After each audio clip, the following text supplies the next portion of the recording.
Hail, Internet! It's Paul. It's Matt, the Dork Lords. Today, we're talking about the third episode of the new AppleTv sci-fi series Plur1bus, the episode entitled Grenade. Curiously. Yeah, it's weird. I'm not sure where they got that from. We open with a flashback years earlier when Carol and Helen checked into an ice hotel in Norway, I believe. Helen is excited about the entire venture. Yes. Carol is not. Predictably grumpy. Until they sit on the ice bed and stare up at the northern lights. Helen rests her head on Carol's shoulder. And though it cuts away, I think this is where Carol realized that she had feelings for Helen. Maybe this is even the night that they acknowledge that to each other. We don't know, but anyway, this was an important evening, which we'll find out later. It gets referenced, and it obviously was important to her. We end with Carol talking to a hive mind rep dressed in a DHL outfit. She's asking whether they would give her another grenade, having seen what happened earlier in the episode. When the answer is yes, she asks if they'd give her a bazooka, a tank, and ultimately whether they'd give her a nuke if she asked. The answer is yes. Yes. And we can see that she's thinking about that possibility as we cut to credits. All that said, Paul. Matt. What'd you think of episode 3 of Plur1bus? I enjoyed it. It's interesting, though. It's funny how I don't remember wanting to dispute your introduction as much as I did then. Oh, okay. All right. I don't know that Carol at that point realized how much she loved Helen. I don't know that, I think she might have just been sort of... There's a look in her eye, I guess, right before they cut away. She's looking up at the northern lights. Right. And then there's this little moment. What I got out of that was like a realization moment. Now, probably not. I mean, there is no text, so That's you're right. That's right, okay. Yeah. I mean, because it feels like, wow, look at us in this place. And now she realizes that she loves her. So, Oh, I know what you're saying. For me, I interpret it as she being her typical grumpy self. And Helen just is like, hey, I know this is how you're going to be, but I love you. And, and I think she's just sort of like, even though this sucks, it's still good, is how I interpreted it. But who knows, I got you. No, that makes sense. Yeah, that's a good call. And the other thing I perhaps, I mean, sure, she, it meant something that she realized that she could ask for a nuke. And maybe you didn't mean it the way it sounded like, should I get a nuke? No, right. No. Well, okay. I will say I have a reason why. I think, basically saying, like, they will do whatever you say, even if it really does seem stupid and against what they want. Correct. It's the contradiction. That's where I if I were to say what she's considering in that moment, I would think she's considering, at least vocally ordering a nuke to show the contradiction in the hive mind's philosophy. No, I don't think that. I think she's just sort of like realizing that she has a power over them that she wouldn't. Because I was screaming at her, why wouldn't you think they'd give you a real? This, of course, you gave me a fake one. Right? Of course. Yeah. What do you mean? Of course. that was silly. When she's like, oh, obviously you wouldn't give me a real one, so I'll just pull the pin and test that theory live. Yeah. Like, what? What are you talking about? She could have at any point said, did you give me a real one? And if when they said yes, you could have said, really? Right. It's like, she's imagining some sort of level, especially when she's still, I mean, one of the things I imagine about what possible places could take is if she couldn't say, okay, get me all the smartest people, even though they're one of you people, and help me figure out how to stop this. They could say, well, we don't really want to, but, too bad, I'm telling you to, and wouldn't they do it? The answer is they'd probably provide those people, yeah. So I guess what I was going with was the idea of, like, obviously they're supposedly nonviolent, but their actions and choices obviously lead to violence, at least can lead. These 800 million people died in the joining. And so I thought maybe she was trying to pull like a like an old-timey Shatner Kirk from the original Star Trek. Whenever he needed to outthink a computer, and it would be like, you believe in perfection, but your logic is faulty, therefore you are faulty, therefore you should delete yourself. But it was just like pointing out that their philosophy is flawed. Yeah, I don't know. But, I mean, okay. that's another. I'm not sure if that's what's really no, going right. on We're there. not sure. You're absolutely. We don't know what that's all about. Right, but I mean, it's sort of like their logic of if you were drowning, we'd try to save you. One could watch it and think like, I think she might be happier if she was. If she was one of that group, because it's like, it seems that, we don't know of anybody else who's like her. There are so many people like her, far more than 7 on the planet. So presumably there are people who have her emotional makeup who are part of the hive. Right, part of the hive. So those are people, she should be talking to be like, okay, you were like me. How do you feel? In our last recap, I mentioned that I'd seen on the wiki the character Manusis is listed as a main character. Still haven't met Manusis, but we do get a name drop. We get the idea he's a Spanish-speaking member of the 13 unaffected people. Yes. And he wants nothing to do with the hive mind. Yes. He's basically off the grid kind of. Well, he has a phone. Yes. And so I think he thinks that Carol is the hive mind, hive mind operative calling, so he just insults her and hangs up. And she has to call him and insult him. So, but that's going somewhere, and I think before the end of the season, we're going to see his origin story. Oh, sure. So we'll be interested to see how he ends up, in some ways, working with or counteracting, probably with Carol in some way, because it seems like they both maybe are like boo hive mind. Yeah, who knows? You mentioned that she might be just happier part of the hive. We do get another. We knew this already, but it's another reminder that like they're trying to figure out a way to indoctrinate her. So she's on a clock. Like they're like, I don't know, days, weeks, months. They don't know exactly, but they're trying to figure out a way to bring her. Lose your identity. Yeah. And that was a sort of, like, oh, you're trying to be smart. Like the whole, well, you don't know how long it's going to take? Like, no! There, you are illogical. You must be destroyed. There we go. Perfect. All right. There. That's the trick solution, baby. Like, what do you, that's not how science works. They don't know the answer. They don't know when they will know the answer. Maybe they know the answer and they haven't figured out how to make it happen. Sheesh. So one of the big moments or big motivations in this particular episode is Carol becomes deeply hurt by the fact that Zoja, a la the hive mind, keeps bringing up memories of Helen. Yes. Especially this one from the Ice Hotel. Yes. But so she orders them to stop sharing Helen-related memories. Yes. Like, I'm the only one who gets to have these memories. You don't. Although they just continue to do so. Like, they don't really listen to her in that. And so that leads to the grenade issue. And either A, she's controlling her anger, which doesn't feel like it. No. Or it's like they're just, for the plot, she can't, go and killing a bunch of people.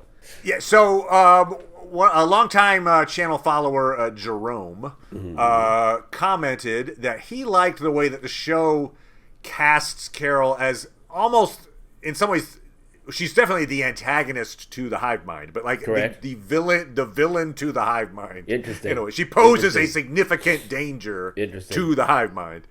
And so, but then you make the hive mind look like a bunch of Home Depot employees. And so it's like, it does have this sense of like a supervillain origin story, particularly if she starts hoarding nukes, which I don't think is going to happen. But just to say, it's interesting that she is not the villain of the story, but it is interesting that it's got the trappings. She has the trappings of supervillain in the making, which is a kind of a cool. There's a cool quality to that. That's an interesting way to. That's so is that what's leading you to think she wants to use a nuke is supervillain in the making, baby. Yeah, I don't think she wants to use the nuke. I was trying to consider. Okay, what is she thinking in that moment? She again, you're seeing it. She's doing a lot of face acting. We see that. True. Yes. In the intro, in the ending. Yes. I'm trying to think what's behind those eyes, and I thought it was. Okay, how do I use this to my advantage? Not to blow everybody up, but to go like, oh, you see how stupid you guys are? So that's where I was thinking there. But yeah. One note I've got on the pacing. It's not a complaint. It's more of an observation. Sure. I figure if it was a lesser director at the helm, I might think they might be padding some of the episodes, but I don't think that's the case here. I think Gilligan is trying to show us the absurdity of what's transpiring. Okay. But, for instance, in episode 2, Gilligan spent a long time showing Zosha start up each engine of the cargo plane and then fly it to Albuquerque. It took a while. In this episode, the comedic Sprouts grocery store scene. Yes. I checked it out. It took over 6 minutes. Wow. And the facts of that scene are Carol's grocery store is empty. She demands it be restocked. And the hive mind immediately, absurdly restocks it. That could have taken like a minute and a half if you just wanted to tell that story. Like, that's the facts we want to tell. Obviously, that's not the point of it. No. They kind of want to show the lengths to which the hive mind is willing to go to keep Carol happy. But I could imagine a viewer maybe getting impatient, perhaps, with the leisurely pace. There is it takes its time. It takes its time to make its point, which I'm fine with. I'm just like something to watch going forward. Sure. Although, you talked about the propellant in the airplane in the last episode, but the whole her whole journey through everything, seeing all the destruction, yeah, dead people on the road, and and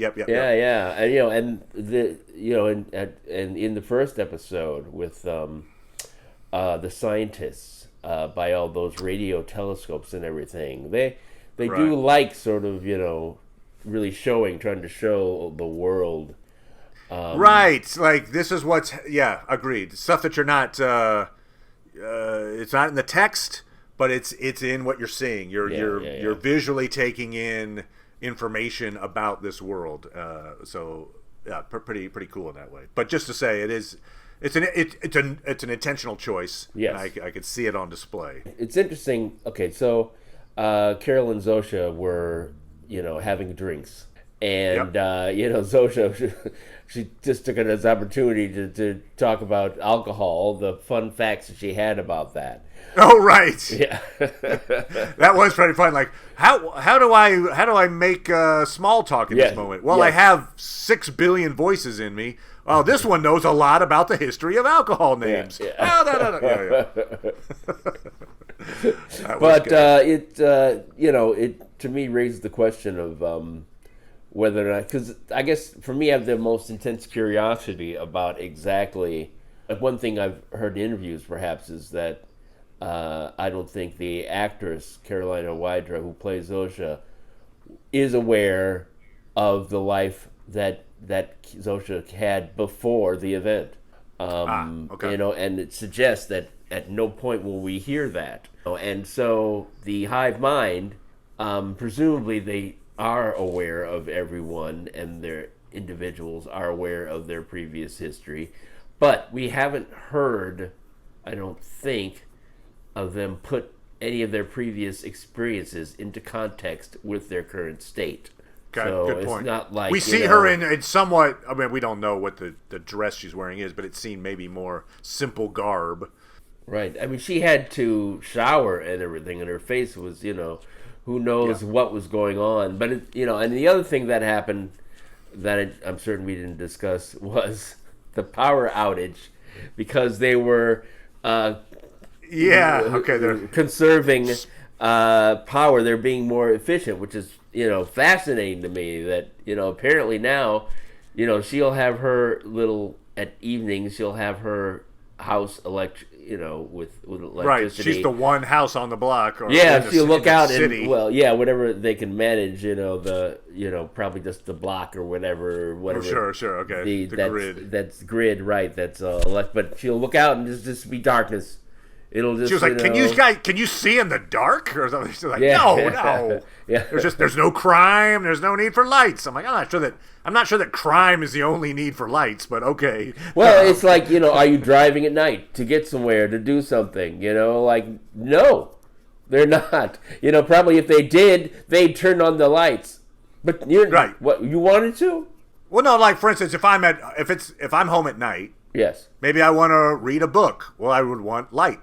Right, but any of the people who are in the hive, they would need a purpose to read. And at that point, they might. They probably already have read the book. Yeah, right. Yeah, really. Like, oh, I know. Yeah. It. Yeah, or in a place where it's like, oh, what we do here is we read. Yeah. So we need electricity. You're one of the readers.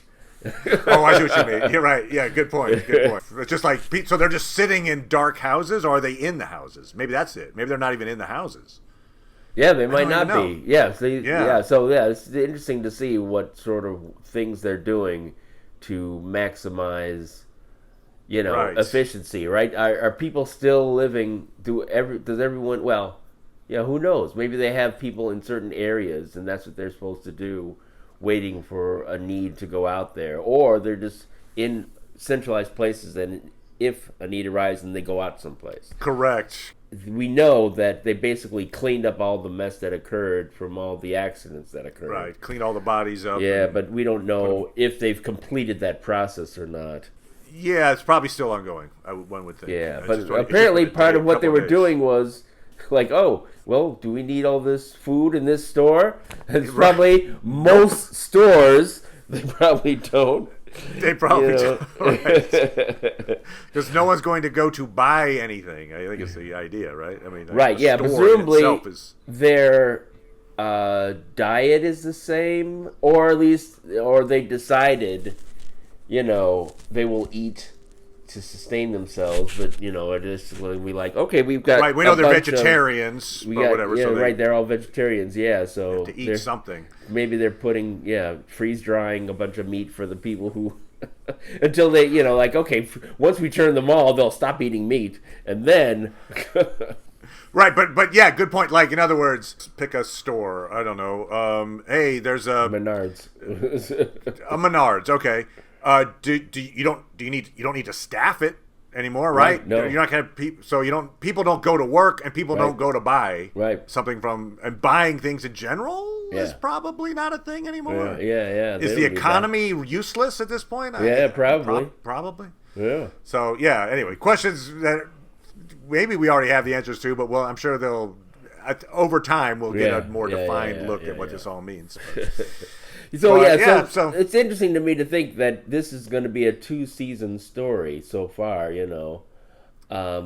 So yeah, I'm really interesting to see where this thing goes. Where is it going? If it's just how do we stop is it just it? Carol finds a way to beat the system? Right. Is it just that? You could probably wrap that up. Yeah, in a season or so. Yeah, so I'm curious to see. Anything that I imagine is some examination and delineation of the hive. It's hard to imagine that they'll just be like that the whole time, but maybe they will. But I just want to question them so much more, Right. Sit down and let's get all the. I have 100 things I want to find out about the hive, because they're apparently brutally honest as well. That's one of the things they don't seem to lie, as far as we know. Yeah. So all the different things that aren't efficient, like artists. What are they doing now? People who were, doing arts and crafts or hobbies and things like that, are they still doing that? Those are all the questions that I hope will be answered. Agreed. All right, well, we will find out. I'm sure all the answers to all those questions in episode 4. But we'll be back talking about episode 4. Thank you as always, good sir. Appreciate it. And we'll talk to everybody next time. Bye.